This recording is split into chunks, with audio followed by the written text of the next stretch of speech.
नमस्कार दोस्तों, मैं हूं सुबोध और आपका बहुत बहुत स्वागत है आपके अपने चैनल अरुणोदय में। दोस्तों, हम लोग हिंदी साहित्य के इतिहास में पढ़ रहे हैं द्विवेदी युग, और द्विवेदी युग में अब हम लोग पढ़ रहे हैं द्विवेदी युगीन कवियों को।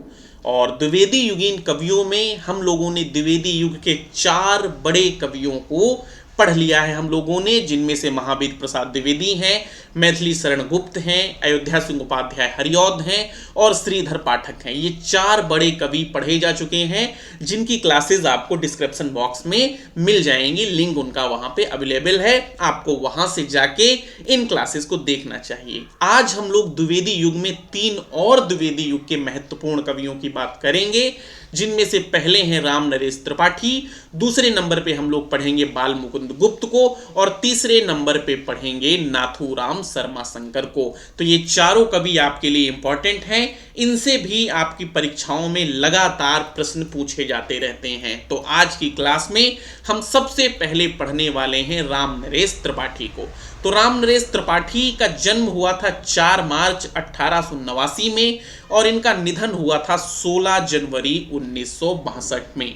अगर हम बात करें कि राम नरेश त्रिपाठी का जन्म कहां पे हुआ था, तो जिला था जौनपुर, और जौनपुर में गांव पड़ता है कोयरीपुर गांव में इनका जन्म हुआ था। तो ये चीज आप लोग याद रखें कि जन्म 1889, निधन 1962, जन्म स्थान जौनपुर कोयरीपुर गांव। अगर हम बात करें इनकी रचनाओं के बारे में, तो इनके जो 4 खंड काव्य हैं, चारों खंड काव्य आपसे परीक्षाओं में लगातार पूछे जाते रहते हैं। तो इनका जो पहला खंड काव्य है वो मिलन है। मिलन का जो प्रकाशन वर्ष है 1917 है, इसको आप लोग याद कर लीजिए। राम नरेश त्रिपाठी का पहला खंड काव्य मिलन है, और मिलन का प्रकाशन 1917 में। और इस खंड काव्य में विदेशी शासन से मुक्ति के प्रयास का चित्रण किया गया है। तो पहला खंड काव्य हो गया।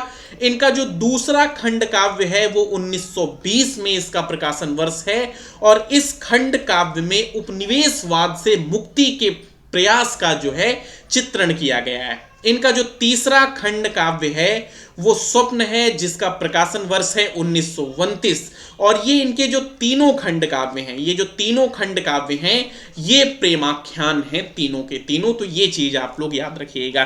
तो इनके 3 खंड काव्य, एक और अभी हालांकि शेष बचा है, उसको भी हम लोग पढ़ेंगे। इनके रचना काल और इनके प्रकाशन वर्ष आप याद कर लीजिए। मिलन 1917 में है, पथिक 1920 में है, स्वप्न 1929 में है, और एक जो इनका शेष बचेगा मिलन इनका है 1927 में। इनका जो मिलन है वो 1927 में है, और इनके इस खंड काव्य में देशभक्ति से संबंधित फुटकल, इनकी इस रचना में देशभक्ति से संबंधित फुटकल कविताओं का संग्रह किया गया है। तो इनके 3 वो खंड काव्य हो गए। ये एक रचना हो गई मानसी 1927 में, और इसमें देशभक्ति से संबंधित फुटकल कविताओं का संग्रह किया गया है। एक बात इनके बारे में और बेहद इंपॉर्टेंट है, जिसको हम लोगों को याद रखनी चाहिए। कविता कौमुदी, कविता कौमुदी एक इनका लोकगीतों का संग्रह है, और लोकगीतों का संकलन करने वाले ये प्रथम कवि कहे जाते हैं। तो ये तथ्य आप लोग याद रखें कि राम नरेश त्रिपाठी ने कविता कौमुदी नाम के शीर्षक से लोकगीतों का संकलन किया। लोकगीत यानी गांव के गीतों का संकलन करने वाले ये हिंदी साहित्य में पहले कवि के रूप में स्थान रखते हैं। तो ये चीज आप लोगों को याद रखना है। इनका जो कहानी संग्रह है वो सपनों का चित्र है। उपन्यास इनके ये 2 उपन्यास पूछ लिए जाते हैं, एक वीरांगना है और वीरबाला है। तो ये दोनों उपन्यास आपको याद रखने हैं। और इनके जो नाटक हैं उनमें से कोई विशेष नाटक नहीं, 2 इंपॉर्टेंट इनके नाटक हैं जो आपसे पूछे जाते हैं। एक जयंत है और एक बा और बापू है। बा यानी कस्तूरबा। राम नरेश त्रिपाठी गांधीवादी विचारधारा से बेहद प्रभावित थे, गांधी जी से बेहद प्रभावित थे, और ये जो है इनका नाटक उन्हीं के ऊपर आधारित है। नाटक का नाम है, नाटक नहीं दरअसल ये एकांकी है। ये चीज आप लोग याद रखें, ये इनकी एकांकी है, और गांधी जी के जीवन पर आधारित इनकी एकांकी है। सबसे विशेष बात इनके बारे में ये है कि इनकी कलम से ये शानदार कविता निकली, जो आज लाखों लाख स्कूलों में प्रार्थना के रूप में गाई जाती है। हे प्रभु आनंद दाता ज्ञान हमको दीजिए, शीघ्र सारे दुर्गुणों को दूर हमसे कीजिए। लीजिए हमको शरण में, हम सदाचारी बने, ब्रह्मचारी धर्म रक्षक वीर व्रतधारी बने। तो आप लोग अगर ये नहीं पता है तो ये याद रखें कि ये प्रार्थना बेहद सुंदर प्रार्थना राम नरेश त्रिपाठी की स्याही की देन है, उनकी कलम से निकली हुई ये प्रार्थना है जो आज हमारे विद्यालयों में पढ़ी जाती है प्रार्थना के रूप में। तो ये चीज आप लोग याद रखें। इनके बारे में जो सबसे विशेष है वो इनकी रचनाएं ही हैं, वो इनकी रचनाएं हैं। लेकिन इनकी रचनाओं में एक दिक्कत है कि इनकी रचनाएं जब आप पढ़ेंगे तो आपको ऐसा भान होगा कि रचनाएं हमको याद हो गई हैं, लेकिन किताब को बंद करने के 1 घंटे बाद आपको फिर भान होगा कि रचनाएं हमको भूल गई हैं। तो उसके लिए एक छोटी सी ट्रिक है, उसको आप लोग याद रखें। जैसे मान के चलिए कि आप जो है 2 घंटे पढ़ के, 3 घंटे पढ़ के, 4 घंटे कोई बेहद शानदार उपन्यास पढ़ के किसी लाइब्रेरी से बाहर निकले, और लाइब्रेरी से बाहर जब आप जा रहे हैं तो रास्ते में उधर से आपको कोई नायिका आती हुई दिखाई दी, और उस नायिका को आपने देखा और उसको लेके आप जो है इतना पूरा दिन सोचते रहे, इतना दिन पूरा दिन सोचते रहे कि रात में उसी का आपको स्वप्न आया। तो यहीं से निकली है ट्रिक। ट्रिक क्या है? मिला पथिक स्वप्न में। जो लाइब्रेरी से निकलने के बाद आपने जिसको देखा था वो आपको दिन भर आपने उसके बारे में इतना सोचा कि वो आपको स्वप्न में आ गया। तो यहां से ट्रिक है, मिला पथिक स्वप्न में। मिला से मिलन, पथिक से पथिक, स्वप्न से स्वप्न, और में से मान लीजिए मानसिक, मानसी। तो आप ये याद रखना, मिला पथिक स्वप्न में, मिलन पथिक मानसी स्वप्न। तो ये इनकी रचनाएं हो गई। उम्मीद करते हैं आपको रचनाएं समझ में आएंगी।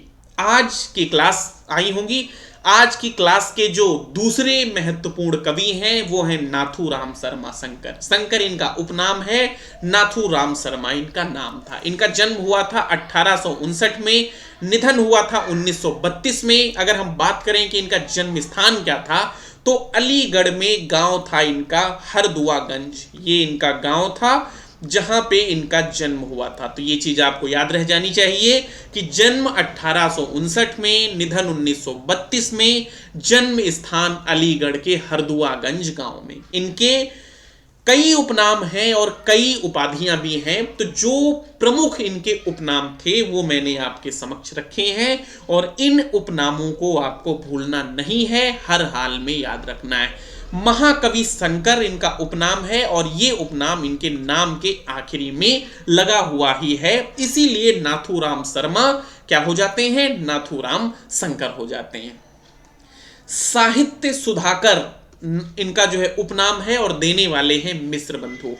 कविता कामिनी कांत इनका उपनाम है, और कविता कानन केसरी इनका उपनाम है, और दोनों नाम महापंडित महावीर प्रसाद द्विवेदी के द्वारा इनको दिए गए। इनको भारतेंदु प्रगेंदु भी कहा जाता है। इनका बहुत इंपॉर्टेंट उपनाम है भारतेंदु प्रगेंदु, और इनको प्रदान करने वाले ये नाम है राजा लक्ष्मण सिंह। तो आपको याद रहेगा, महाकवि, साहित्य सुधाकर, कविता कामिनी कांत, कविता कानन केसरी और भारतेंदु प्रगेंदु जैसे उपनामों से इनको जाना जाता है। और साहित्य सुधाकर इनको मिश्र बंधु ने कहा, और भारतेंदु प्रगेंदु इनको राजा लक्ष्मण सिंह ने कहा। तो ये चीज भी आप लोग ध्यान रखें। बढ़ते हैं आगे और कुछ चीजें और हम लोग देख लेते हैं। ये जो है एक वैद्य थे, आयुर्वेदिक वैद्य थे, और वैद्य होने के साथ साथ ये अंग्रेजों को, जो अंग्रेज थे, गोरे थे, उनको ये जो है हिंदी सिखाने का काम करते थे। बात समझ में आई? ये जो है अंग्रेजों को हिंदी सिखाने का काम करते थे, और बेहद उग्र स्वभाव के व्यक्ति थे, जल्दी क्रोधित हो जाते थे, क्रोध बड़ी जल्दी मन में पनप आता था। तो ये उग्र स्वभाव के व्यक्ति थे, और इनकी जो रचनाएं हैं, सबसे प्रमुख रचनाएं इनकी गर्भरंडा रहस्य है, जिसको कम से कम 2 से 3 बार आपको एनटीए आपके एग्जाम में पूछ चुका है। तो गर्भरंडा रहस्य आपको याद रखना है। प्रबंध काव्य इनका है, प्रकाशन वर्ष है 1918, और देव मंदिर में होने वाले दुराचार का इसमें चित्रण किया गया है।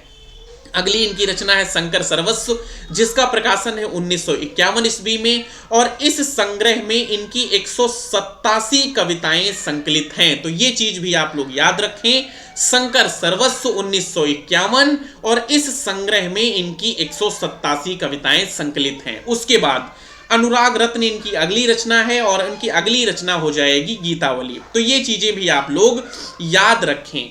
तीसरे जो आज के कवि हैं वो हैं बाल मुकुंद गुप्त।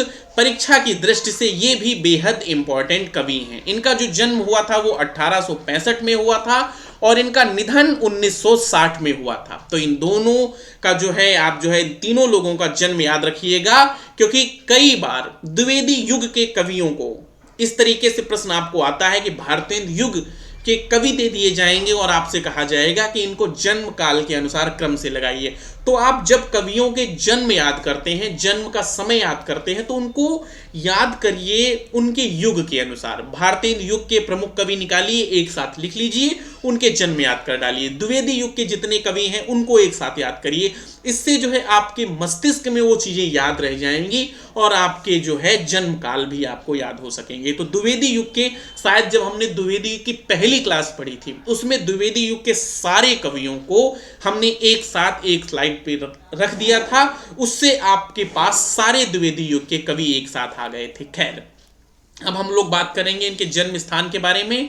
तो इनका जन्म हुआ था हरियाणा में और गांव का नाम था गुड़ियानी गांव। और ये प्रताप नारायण मिश्र को अपना काव्य गुरु मानते थे। बाल मुकुंद गुप्त प्रताप नारायण मिश्र को अपना काव्य गुरु मानते थे और बाल मुकुंद गुप्त जो थे वो मुख्यतः निबंधकार थे। बाल मुकुंद गुप्त पत्रकार और निबंधकार ही मुख्यतः जो है थे और इसी रूप में इन्होंने अपनी प्रसिद्धि पाई। और इन्होंने लॉर्ड कर्जन के विरोध में 113 व्यंग्यपरक निबंध लिखे जो शिव शंभू के चिट्ठे नामक संकलन में संकलित है और ये जो है भारत मित्र पत्रिकाओं में प्रकाशित हुए थे। तो ये चीज भी आप लोग याद रखें। और इनका मात्र एक काव्य संकलन है, स्फुट कविताएं 1906 में। तो ये भी आप लोग याद रखें। इनके बारे में ये थोड़ा विशेष चीज बन जाती है कि इन्होंने किन किन अखबारों के संग काम किया, किन किन अखबारों का संपादन किया और किन किन अखबारों के संग जुड़े रहे।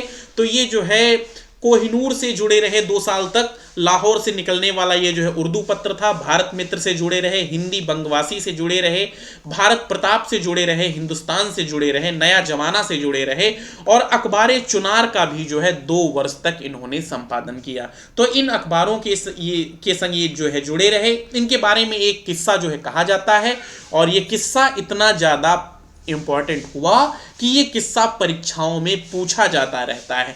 महावीर प्रसाद द्विवेदी से इनको अन्य स्थिरता शब्द को लेकर विवाद हुआ था। बाल मुकुंद गुप्त ने आत्मा राम नाम से महावीर प्रसाद द्विवेदी के निबंध भाषा और व्याकरण में प्रयुक्त अनिस्थिरता शब्द की आलोचना की थी। अनिस्थिरता शब्द संबंधी विवाद में गोविंद नारायण मिश्र ने आत्मा राम टेटे निबंध लिखकर महावीर प्रसाद द्विवेदी का समर्थन किया था। तो ये चीज भी आप लोग याद रखें। तो ये जो है आज के 3 प्रमुख कवि थे जिनको हम लोगों ने पढ़ लिया। और जो अगली क्लास में द्विवेदी युग से शेष कवि हैं उनको भी हम लोग पढ़ेंगे। द्विवेदी युग लगभग हम लोगों का समाप्त होने वाला है। हम लोगों ने हिंदी साहित्य के इतिहास में प्रयोगवाद पूरा पढ़ लिया है, नई कविता पढ़ ली है, प्रगतिवाद पढ़ ली है, भारतेंदु युग पूरा पढ़ लिया है। इन सारे युगों को पढ़ लिया है। अब हम लोग इस समय पढ़ रहे हैं द्विवेदी युग और द्विवेदी युग जैसे ही समाप्त होगा उसके बाद हम लोग पढ़ेंगे छायावाद। उधर विधाओं में हम लोग कहानियों पे काम कर रहे हैं और कहानियों में लगभग 10 कहानियां आपकी पूरी हो गई हैं।